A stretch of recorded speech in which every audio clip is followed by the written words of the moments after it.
Welcome to the deep dive. We've got a really fascinating, honestly, pretty explosive stack of sources today. Yeah. We're going to peel back the layers on this multi-generational Hollywood saga. Fleur Savagar, you probably know the name, the glitter baby.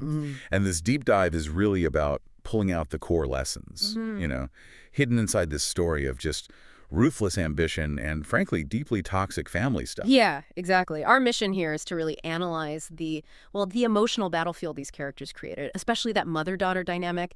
It's intense, and the powerful men who tried to control them. We want to figure out why these cycles of damage just keep repeating. We're looking for the sort of structural truths underneath all the glamour and the drama. And we kick off with that image, that moment in 1982. Fleur Savagar, she's back in the spotlight. Sources say she looked, utterly flawless, this famous beauty, those incredible eyes, standing there with this kind of arrogant tilt to her chin. But then the narrative just rips that away instantly, tells us the truth inside. She was paralyzed by terror. And that contrast, right, the perfect product, hiding this wounded person. That really defines the whole story, doesn't it? It really does. And to understand that terror, you've got to go back to the source of the toxicity. Her mother, Belinda Britton. Belinda's ambition, it was almost, defensive, wasn't it? The sources trace it back to her childhood, this feeling of being just invisible. Even though she was pretty and smart. Exactly. Invisible despite all that. And she had this epiphany, like, if she became a star on the big screen, she'd be magnified. She could never be unseen again. Wow. That sounds like a terrible trade-off, though. It is. Trading your actual identity for this manufactured persona just to be seen. Precisely. And that first persona she chased, it's centered on James Dean. She saw him as a giant, a god, the real deal, authentic rebellion. Right. And she meets him at Schwab's drugstore, Sunset Boulevard, 1955. The source notes she's dressed kind of primly, like Grace Kelly, but secretly wanting something much wilder. Yeah, hiding it. But then her whole plan, this idealized version of herself she was chasing, it just explodes. When she hears the news about Dean's death. Instantly. That crash, the silver Porsche, little bastard, her focus point is just gone. And the desperation kicks in immediately. Right away. Which leads her straight into the arms of, the epitome of old Hollywood decay, Errol Flynn. At the Garden of Allah. Yeah. And he's the total opposite of Dean, isn't he? Dissipated, 46, alcoholic, IRS problems, alimony. Still got that charm, though, apparently. The Baron persona. Oh, yeah, still irresistible. But he represented a compromise, Glamour, sure, but zero authenticity. A step down from the dream. It's fascinating how fast she pivots, though. From chasing that ideal rebel to just seeking security. Status, because Flynn tires of her, and she lands with Count Alexi Savagar. Alexi Savagar, yeah. Successful guy, transistors, wealthy. He seems urbane, sophisticated on the surface. Right. But the sources, they make it really clear his underlying control is terrifying. It's not just possessiveness. It's like this aristocratic contempt, weaponized.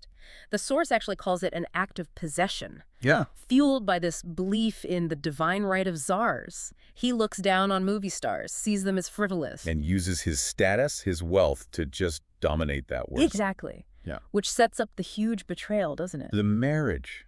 French embassy. Belinda's hiding this massive secret. Yeah. Fleur isn't Alexi's. She's Flynn's baby. And Belinda's hoping she can pass her off as premature. Just to lock down Alexi's wealth and status. Avoid the stigma, unwed mother back then. Desperate move. Totally. And when Alexi finds out, his reaction is brutal. More than just anger, right? Oh, yeah. Beyond the physical stuff, the slap. Yeah. He weaponizes the law. He forbids divorce and uses that chilling detail of French law. The bastard child will be legally mine. Gives him total authority. Wow. So he doesn't even want the child. He just wants the ownership. That's how it reads. Ownership to punish Belinda. Control. And the moment he declares that ownership, Fleur's identity is basically crushed before she even gets started. Pretty much. Her childhood becomes this exile. Couvent de l'Annonciation. But it's interesting, Belinda actually encourages her daughter's rebellious side there, right? The wild, free spirit. Celebrates the pranks. Yeah, it's toxic encouragement, isn't it? She's sort of enabling this rebellion against Alexi's control. But she's also teaching Fleur chaos, not discipline. A chaos she'll later try to use to exploit Fleur's acting career. Well, Alexi does the opposite with his legitimate son, Michel. Right, Michel Savagar. He's gentle, artistic, loves costumes. And Belinda just dismisses him, calls him a homosexual weakling. It's cruel. And when Michel has this scandal, attempts suicide, Mm-hmm. Alexi just locks him away. private clinic. Shows you the cost of that dynasty's demands, doesn't it? Yeah. Rigid conformity. If you don't fit that mold power status, you're disposable. Locked away. Okay, so now Fleur has to navigate this world, this toxicity.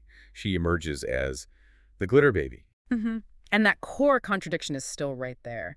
Celebrated for her looks, her appearance. Little eyes, yeah. But inside, no personal vanity.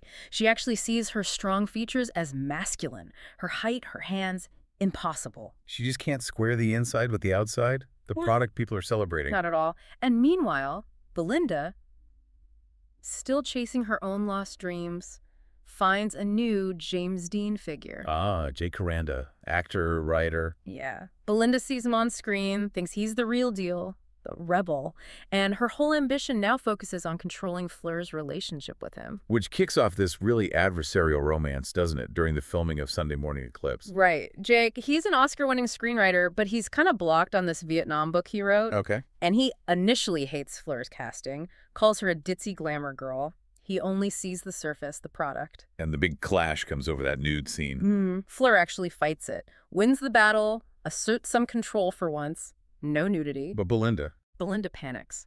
Thinks Fleur is going to blow the film, blow her chance at reflected glory. So she secretly goes behind Fleur's back, tells the agent Fleur changed her mind, agrees to the nudity.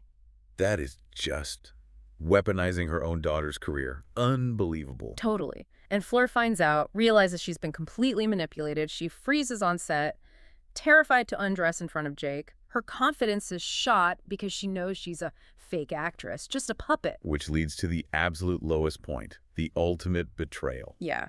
Belinda, desperate, plants this handwritten note, makes it look like it's from Jake. Leading Fleur to Morro Bay, wearing that specific sexy string dress. And Belinda's internal thought, the source quotes it, fuck her so she won't blow her movie career. Just terrifyingly self-serving. It forces them together, this coerced, passionate encounter between Fleur and Jake. And that betrayal, that's the breaking point, psychologically. Fleur just disappears. For 6 years. Cuts her hair, works as a road secretary for a rock band, Neon Lynx. And crucially, how she survives is key. She uses the business and law knowledge she'd been secretly studying. Right. That's where the real shift starts. Alexi had canceled her gold card, the sources say. Forced her to live like a pauper in Europe. Stripped of everything. Glitter baby. So she comes back to New York and she's determined. Build value based on competence this time. Not looks, not luck. Exactly. Sets up Fleur Savagar and Associates. Celebrity management. This is the big pivot, isn't it? From being the object of control to this subject of management. Yes. Using those skills, negotiation, business sense she'd secretly built up. She reclaims her agency by becoming the gatekeeper, the one in charge. And she teams up professionally with her brother, Michel. A strange brother, yeah. Michel's finally free, becomes this celebrated fashion designer, finds an outlet for that artistic side Alexi tried to crush, uses an inheritance to fund it. But Alexi can't stand seeing them succeed together, can he? No way. He tries to sabotage them, sets a fire in Michel's workroom, cancels caterers for a show. The dynasty is still fighting to control them, even when they're building something positive. But the real test of her new professional self comes with Jake Koranda. Fleur agrees to represent his writing. One condition. He moves into her attic and starts working again. Gets over that writer's block. She manages him now. Shows discipline, focus, where before there was just fear. And that image is so strong. Fleur literally sitting down, typing the first line of his Vietnam book for him. Forcing the breakthrough. And that book, the book about Nam, written, as he says, just for you, Flower. Wins the Pulitzer. Yeah. Her competence unlocked his genius. But that cycle of betrayal, it needs one last turn, doesn't it? Always seems to. Fleur goes back to Paris. Alexi's had a stroke. Half his face grotesquely twisted. And he reveals the full, petty, nasty extent of his plan. He wasn't just targeting her business, he was targeting Jake, because Jake was the real dream. So Alexi leaked the manuscript, leaked the explosive stuff to the press. Knowing full well that Jake, described as a man accustomed to the betrayal of women, would immediately assume Fleur did it. Calculated to destroy her most meaningful connection, her trust with Jake. And it works. Just like Alexi planned, Jake cuts her off. Instantly. It takes time, maturity, until the epilogue for them to reconcile. Right. And that's when Fleur finally looks in the mirror, looks at her reflection without that self-contempt. Seems like she's finally accepted herself, separate from the image. Yet. Even then, Fleur's pregnant, they're together. The toxicity lingers, doesn't it? It does. Belinda pops up again. The eternal stage mother. Trying to intervene still, offering to wrangle horses on Jake's movie set just to distract him, get back in the middle. Wow, she never really lets go. Never stops trying to manage her daughter's life. This whole saga, it's just a masterclass in how ambition, especially generational ambition, can be weaponized. So if you step back from all the drama, the names, what's the key insight here for the listener about how Fleur actually survived this? I think the deepest truth, really, is that she only survived by consciously rejecting that identity she was given, the asset-based one. She realized her strength wasn't the glitter baby illusion. It was the skills, the professional competence she built in secret, quantifiable stuff. She basically replaced being earned with being competent, and that shift, that foundation, let her withstand these constant, profound betrayals. Which brings us right back to that core lesson from this deep dive, yeah? Yeah. How that simple, painful feeling from childhood invisibility can fuel this destructive, multi-generational ambition, poisons the mother, forces the daughter into these self-destructive loops, until she finally learns to build her own foundation on her own terms. Exactly. And maybe here's a final thought for you, the listener, to kind of mull over. By the end, Fleur's appearance is described differently. Not boringly gorgeous anymore, but a classic beauty. So thinking about Belinda's final attempt to meddle, does breaking that toxic cycle mean you have to achieve professional success and totally, finally cut off the source of the manipulation? Or is true self-acceptance maybe found when you can finally engage with that toxicity, see it clearly, but refuse to let it consume you anymore? Something to think about.